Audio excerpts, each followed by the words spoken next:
હતો કાગડો. બંને પોતાની માં સાથે રહેતા હતા. હુડો એટલે કે પોપટ. પોપટને સાદી ભાષામાં હુડો કહેવાય. એક દિવસ તેની માએ કહ્યું, તમે બંને બાજુના જંગલમાં જાઓ અને લાકડા લઈ આવો. હુડો અને કાગડો બંને ત્યાંથી ચાલ્યા અને જંગલમાં ગયા. હુડો ખૂબ મહેનતુ હતો, તેથી તે તો આજુબાજુએથી લાકડા વીણવા માંડ્યો. પણ કાગડો ખૂબ આળસુ અને કપટી હતો, તેથી તે જંગલમાં આમ તેમ ફરવા લાગ્યો, જ્યાં ત્યાં બેસવા લાગ્યો. હુડો તો જંગલમાં ફરી ફરીને ઘણા લાકડા ભેગા કર્યા. લાકડા મૂકી હુડો બીજા લાકડા લેવા ગયો કે ત્યાં કાગડો ત્યાં આવ્યો અને હુડાના લાકડા જોઈ ગયો. અરે, હુડે તો કેટલા બધા લાકડા લઈ લીધા. મેં તો હજુ કાંઈ લીધું નથી. લાવ ને હુડાના લાકડા લઈ લઉં અને અહીંથી ઘર ભેગો થઈ જાઉં. આમ કહી કાગડાએ તો હુડાના લાકડા લઈ લીધા અને ત્યાંથી ઘર તરફ નીકળી ગયો. હુડો પાછો આવી અને જોવે છે તો ત્યાં કશું હોતું નથી. તેનું એક પણ લાકડું ત્યાં રહ્યું હોતું નથી. પછી તે ખાલી હાથે ત્યાંથી ઘેર તરફ રવાના થાય છે. કાગડો તો ઘરે જઈ પોતાની માં પાસે ઘણા બધા લાકડા મૂકે છે. તેની માં કાગડા ઉપર રાજી થઈ જાય છે અને તેને સારું સારું ખાવા આપે છે. થોડી વાર પછી હુડો ખાલી હાથે ત્યાં આવે છે.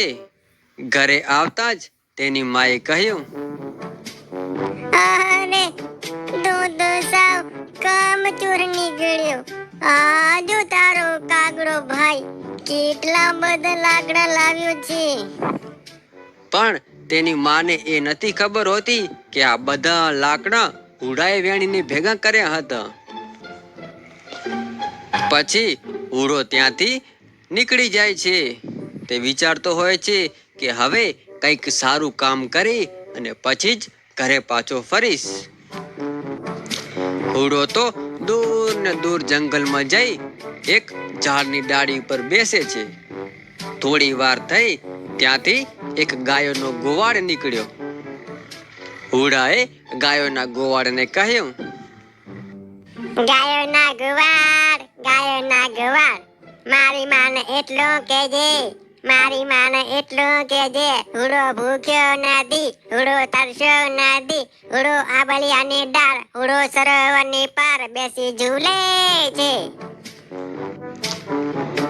ગાયોના ગોવાળે કહ્યું, અરે ભાઈ, મારી પાસે કેટલી બધી ગાયો છે. મારી પાસે તારી માને સમાચાર આપવા જવાનો ટાઈમ નથી. એમ કર, તું આમાંથી એક ગાય રાખી લે. હુડાએ કહ્યું, કશો વાંધો નહીં, અહીંયા મૂકી દો. ગાયોનો ગોવાળ એક ગાય હુડાની પાસે મૂકી ત્યાંથી ચાલ્યો જાય છે. થોડી વાર પછી ઊંટિયા ચાળવા વાળો આવતો હોય છે.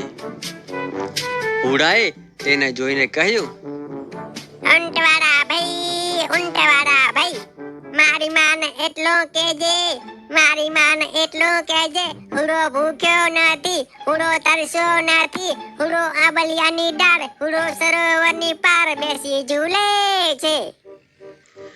ઊંટવાળા ભાઈએ કહ્યું, અરે હુડા ભાઈ, મારી પાસે કેટલા બધા ઊંટ છે. એને સાચવવામાં જ મારો ટાઈમ નીકળી જાય છે. તારી માને હું સમાચાર નહીં આપી શકું. એમ કર, એક ઊંટને તું રાખી લે. હુડાએ કહ્યું, કાંઈ વાંધો નહીં, અહીંયા રાખી દો. ઊંટવાળાએ એક ઊંટ હુડાની પાસે મૂકી ત્યાંથી ચાલતો થયો. થોડી વાર થઈ પછી ભેંસો ચારવા વાળો ભાઈ આવ્યો.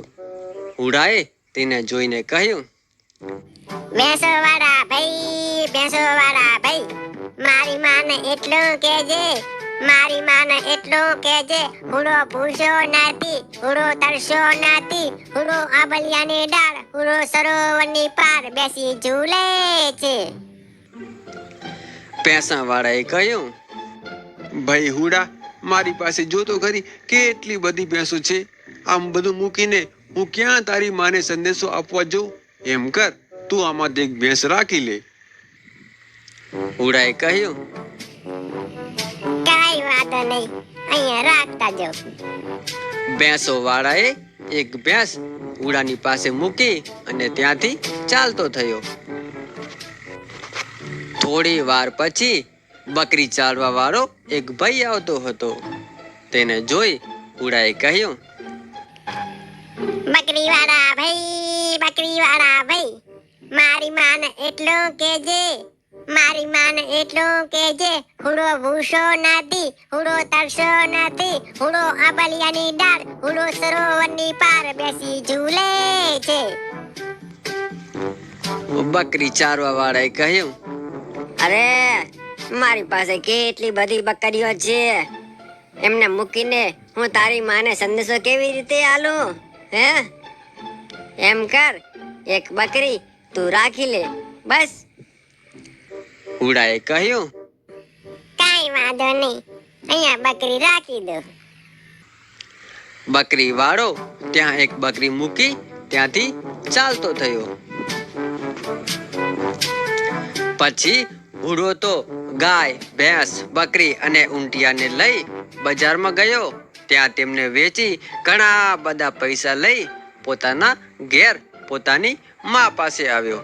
ઘરે આવી અને કહ્યું, ઢોલિયા ઢળાવો, સિરકું વધરાવો, ઓસિંગા નખાવો, ચા પાણી કરાવો, શીરાપુરી બનાવો, હુડાભાઈ કમાઈને આવ્યા. એની માએ બહાર આવીને જોયું તો હુડાભાઈ પોતાના માથે ઘણું બધું કાક મૂકીને આવ્યા હતા. હુડાભાઈએ તેને ખોલ્યું તો એમાંથી પૈસાના ઢગલા થયા.